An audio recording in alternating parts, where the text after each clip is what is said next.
당신은 근육이 많다, 내장 지방이 많다, 의도적으로 지방 흡입량이 적을 수밖에 없다. 충분히 이해를 시키고 수술을 진행하는 거죠.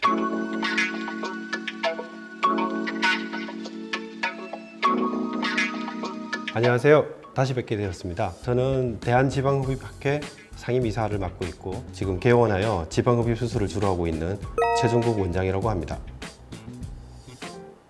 지방흡입 방법이 분류에 따라서 좀 나눠질 수 있는데요. 투메센트 용액을 얼마나 집어넣느냐, 지방흡입할 때 어떤 기구를 써서 하는지 지방흡입 방식에 따른 분류도 있고, 지방흡입을 얼마나 많이 뽑아내느냐 하는 흡입량에 따른 분류가 있습니다. 투메센트 용액을 먼저 말씀드려야 되는데요. 과거의 지방흡입 수술은 그냥 피부에 절개를 해서 캐뉼라라고 불리는 지방흡입관을 집어넣어서 그냥 지방을 뽑아냈습니다. 드라이 메스트라고 하는데 그때는 사실 부작용이 많았어요. 투메센트 테크닉이라고 해서 지방흡입 수술 전에 용액을 집어넣습니다.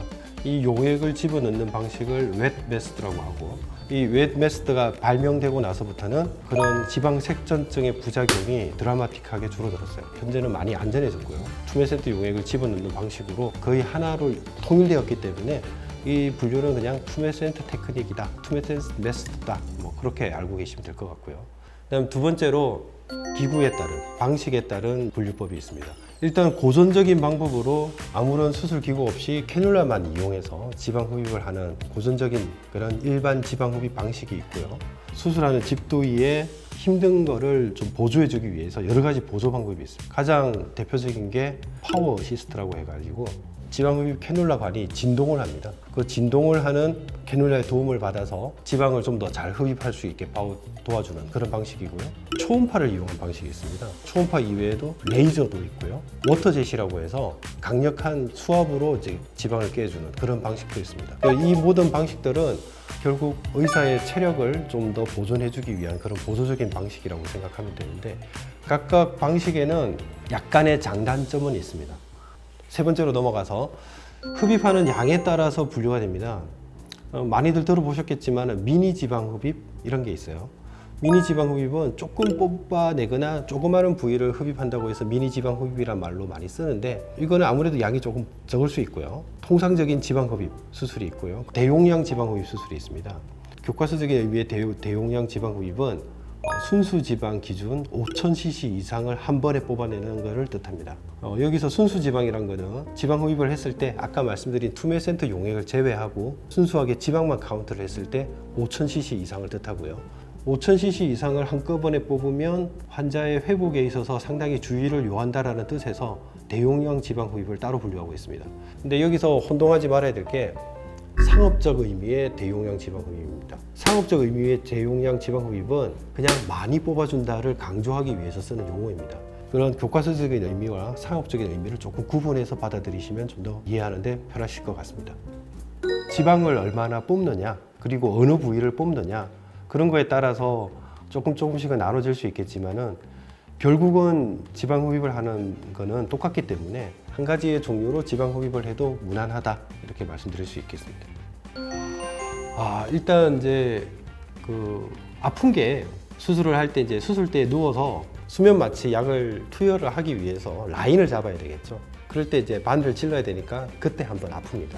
수면 마취 제가 들어갈 때 혈관통이 좀 있어요. 근데 그거는 뭐 한 1, 2분 정도면 사라지고, 그리고 나서 주무세요. 그래서 완전히 주무시고 난 다음에 수술을 시작하는 거예요. 그 전에 수술을 시작하면 환자가 아파하니까 안 되겠죠. 그래서 사실은 이제 라인 잡고 처음에 약 들어갈 때 혈관통 조금 있고 그렇게 아픈 거는 다예요.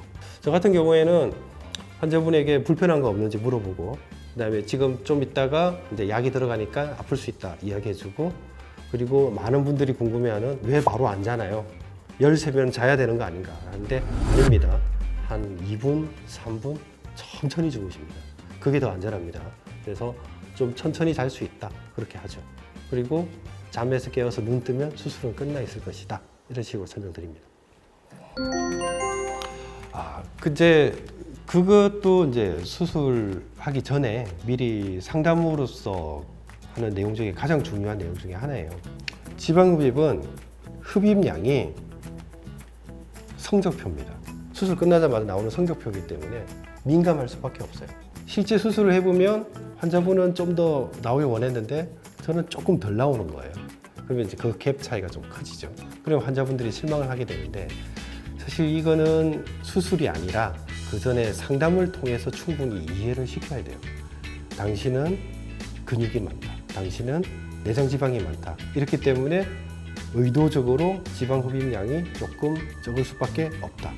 그걸 충분히 이해를 시키고 동의를 한 경우에 수술을 진행하는 거죠. 지방 흡입은 반반입니다. 반은 환자고 반은 의사의 손입니다. 환자가 반이란 뜻은 그만큼 환자의 조건이 중요하다는 뜻이고 의사의 손이 반이란 것은 의사의 경험이 그만큼 중요하다는 뜻입니다.